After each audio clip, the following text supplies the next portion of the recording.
Hi. Hello. Finally figured out how to get to you. I mean, Instagram Live, it's almost as bad as going to the dentist. You literally don't know what is going to happen. You don't know if it's going to freeze or if there's going to be some weird, voice or what is going to go on. But I'm so happy to see you.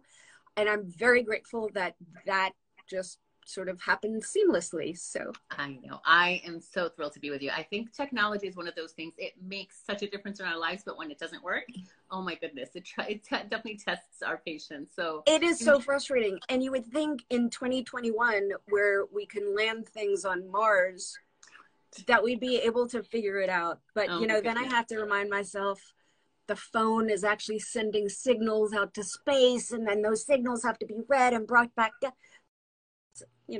It is pretty special that we get to do this, right? Yes, yeah. Now, pronounce your name for my viewers so that everyone understands your name. Absolutely. I'll do a little Spanish lesson. So the first name is Marielena, and then the last name, the H in Spanish is silent, so Hincapié. Hincapié. Right, Hincapié. Amazing. Well, thank you for being with us. Thank you. Thank you and so much I'm really excited to have Alyssa. you. I'm really excited to have you because I feel like there's so much to catch up on. And, I feel like the issue of immigration has kind of not been at the forefront of our discussions right now in activist and advocacy circles, because we kind of have faith that everything is better than it was under Trump. So before we get into that, tell me a little bit about your background and why this work is so important to you.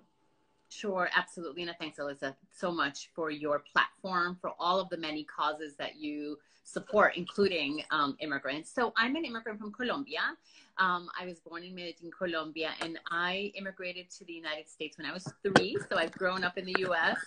And my father was recruited to work as a guest worker in the textile factories of Rhode Island. So he came first. I'm the youngest of 10. I should have mentioned that. Wow. And yeah, we have a large family. Sorry. No worries. You just went upside down.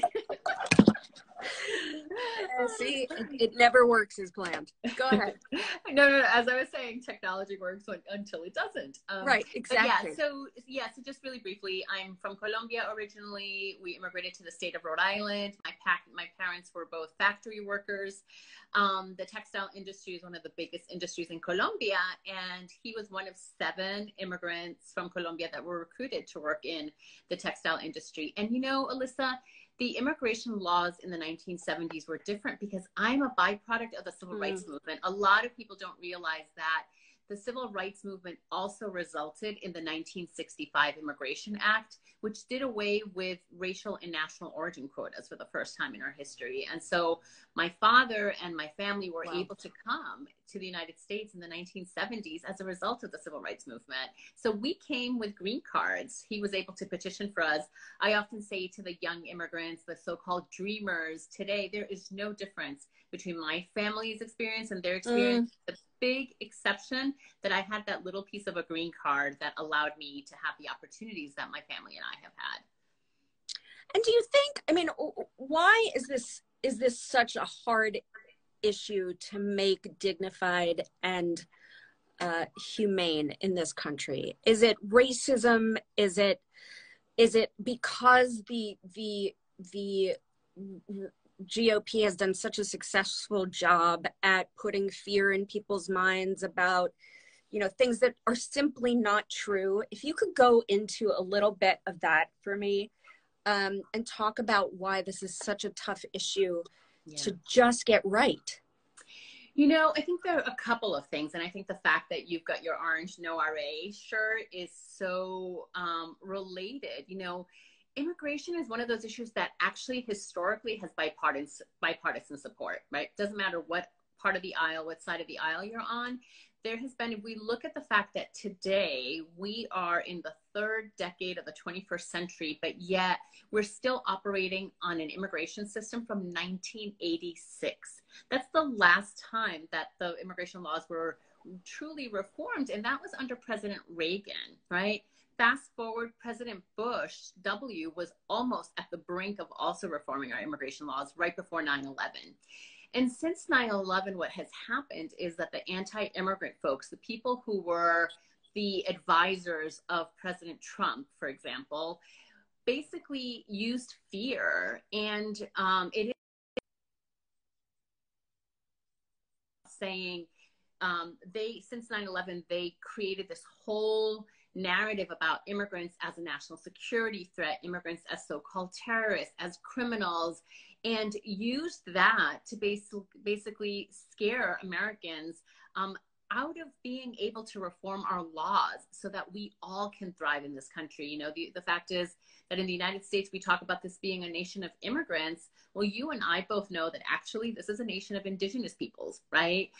This is a nation that was built on the backs of slavery, and that we are having a much overdue reckoning with that history, the racialized history, the violent history of our country. And yet, unless you are a Native American or a descendant of Africans, you actually, all of us have an immigrant history, right? And so we have to get back to the place where we're all tapping into that immigrant history, whether you are Polish, Irish, Italian American, or Colombian American like myself. We all have that history, and migration is a global phenomenon. And so we believe that it's long overdue, and we're very hopeful that under the Biden administration, we will get back to a place where we recognize that immigrants are a strength to our nation. And we're speaking today, especially because we are now at the start of Immigrant Heritage Month, which is celebrated every June. There's a lot going on in June. The goal of this month, I know, is to use storytelling, which I love, to highlight the diversity of immigrant communities and to explore how all of our personal experiences intersect. And that is something that I've been thinking so much about as we're facing this global pandemic, how we are all connected, and in ways that I don't think people really understand or appreciate. That's right. Your team at NILC has been doing so much work on this, and especially with your Immigrants Are Essentials campaign. Let us know about that campaign. Tell us more about what the National Immigration Law Center and your role at the organization. Sure. So I'll start with the National Immigration Law Center. And by the way, we use NILC. Often we call it NILC. NILC. So the National Immigration Law Center, you know, we focus on low-income immigrants. We believe in an America that should continue to be a welcoming nation and a nation of opportunity where everyone has the freedom to thrive, right? We want today's immigrants to have the same opportunities that my immigrant family did and that your ancestors did, right? Yeah. And so a year ago, at the beginning of the pandemic, our partners at Resilience Force, which is an organization that works at the intersection of climate and immigration and labor, approached us, and we recognized what you just said, which is the pandemic was impacting all of us, right? And that it was showing how interdependent we all are. Like, there is no one who was going to get away from being, you know, everybody was going to be impacted across the globe. And that we saw an opening, we saw an opportunity when we started hearing and seeing short video clips of people in New York, for example, clapping at 7 p.m. for the essential workers or the health workers that were helping to take care of people who had become sick.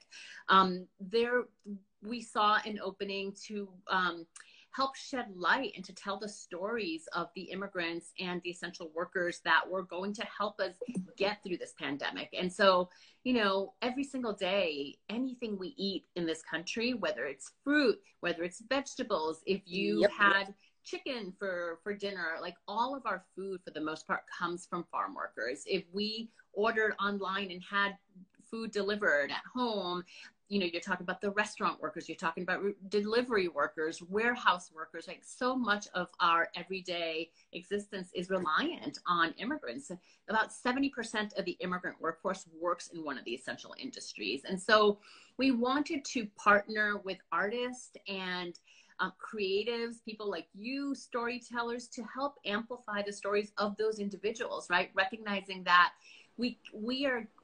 we're not going to get out of this pandemic without the role of immigrants. And the fact is, though, Alyssa, that immigrants have always been essential to our nation.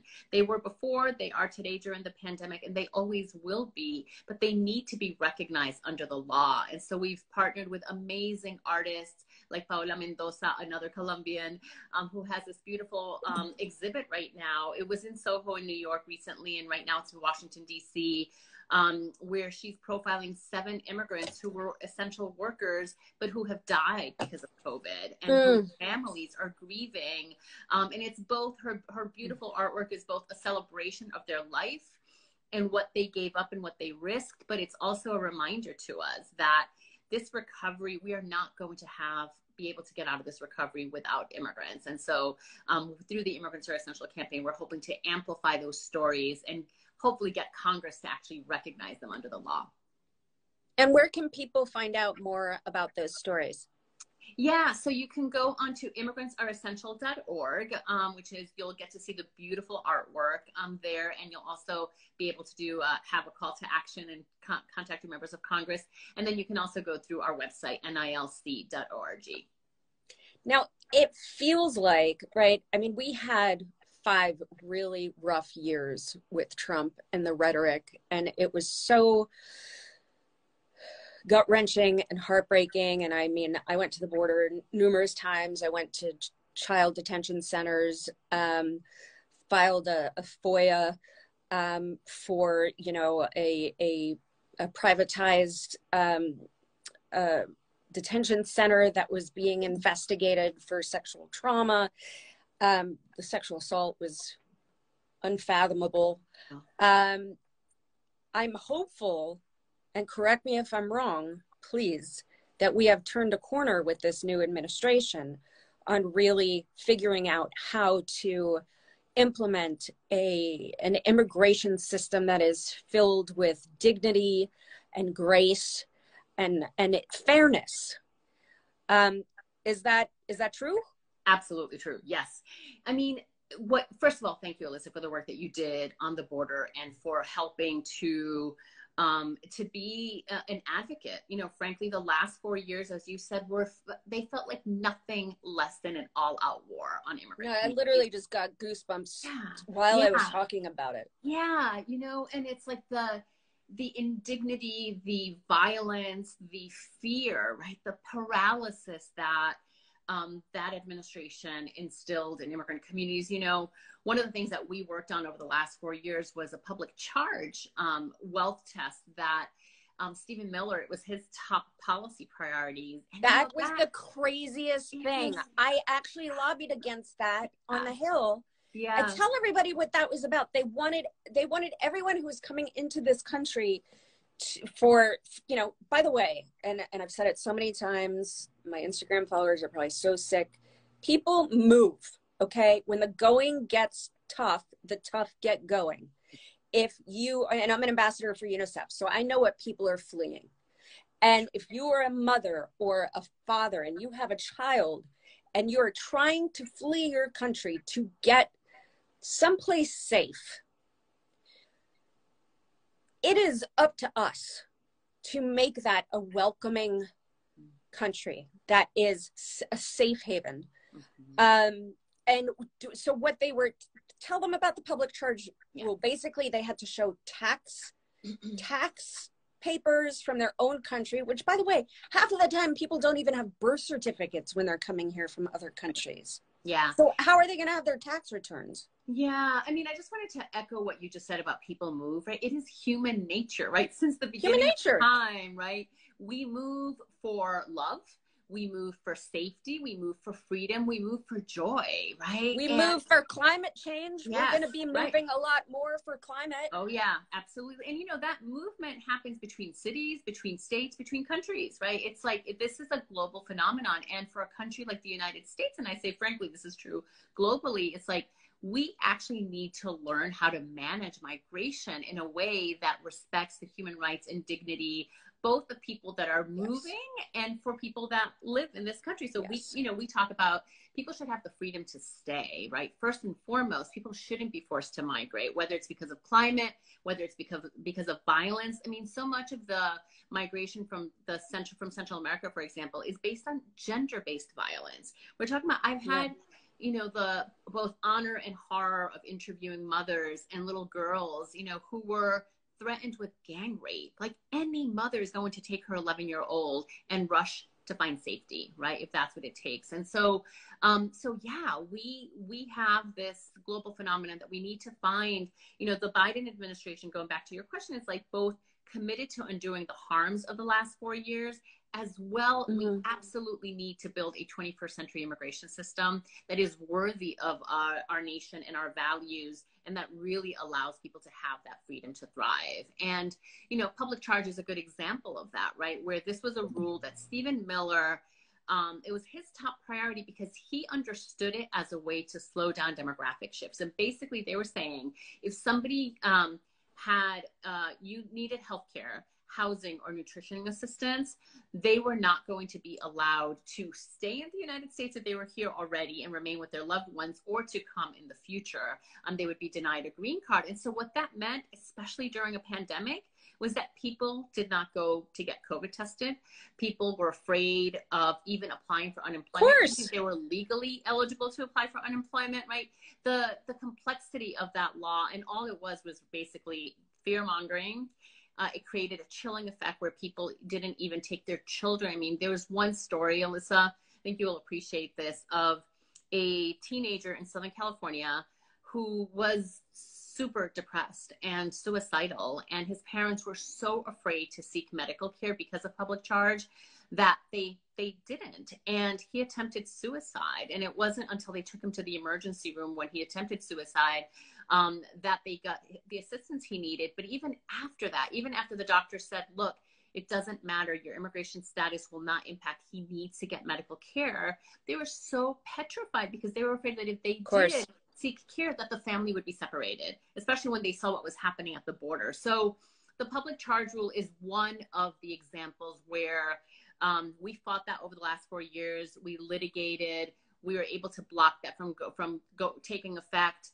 And the Biden administration immediately, once they took office, they recognized that, especially with the pandemic and wanting to make sure that people knew that regardless of your immigration status, you should come forward and get COVID tested and have a vaccine once the vaccine was available. And so fortunately, the Biden administration has taken steps right away to withdraw from the litigation, and now going through the regulatory process to make sure that this never happens again in terms of the public charge. Similarly, on the Muslim and African bans, right? They rescinded that rule, and now we're going through the process to make sure that families that were separated, right, that were not able to come because of the Muslim ban, can have a process to be able to be reunified. Same thing with DACA, right? The first thing on day one, President Biden said, we're going to protect immigrant youth who came here when they were children, despite Trump's attempt to block that.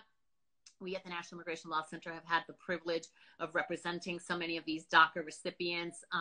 In our case, the Batalla Vidal case that went all the way up to the Supreme Court, and we represent the class of 1.1 million immigrants. And Alyssa, these are kids who have grown up in the United States. This is their home, right? Yes. And they are absolutely American in every single way, with the exception that, again, they don't have that piece of paper. And it goes back to this point of immigrants are essential, right? These are our family members, our loved ones, our classmates, our coworkers, and Congress needs to recognize them as essential and provide a path to citizenship for them. What do you hope that the people watching today get from this conversation? I think my hope is two things. One is that people are reminded, I think the point you just made, that people move, that migration is a global phenomenon, and it is normal and natural, and that we should have laws and policies that actually create safe and legal channels for people to be able to migrate, and that people's humanity and dignity need to be recognized. And then second, that everyone who is watching that's in the United States, because I also saw that you have lots of people around the world who are watching, but at least in the United States, that if you are watching, you you have an immigrant story. Tell your immigrant story. Tap into your immigrant history and connect to Congress, right? Contact Congress.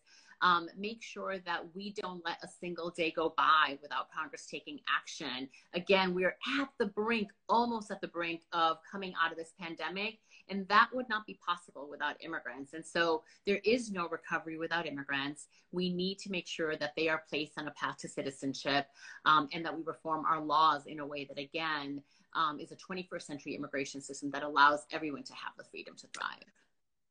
Are there any countries that do this well, that we could look at and be like, you know what, they're doing this right? There are parts of different systems that work well in different countries. And, you know, I think the good thing is that we've done it well at some points. We need to rebuild our refugee resettlement system, for example, Yes.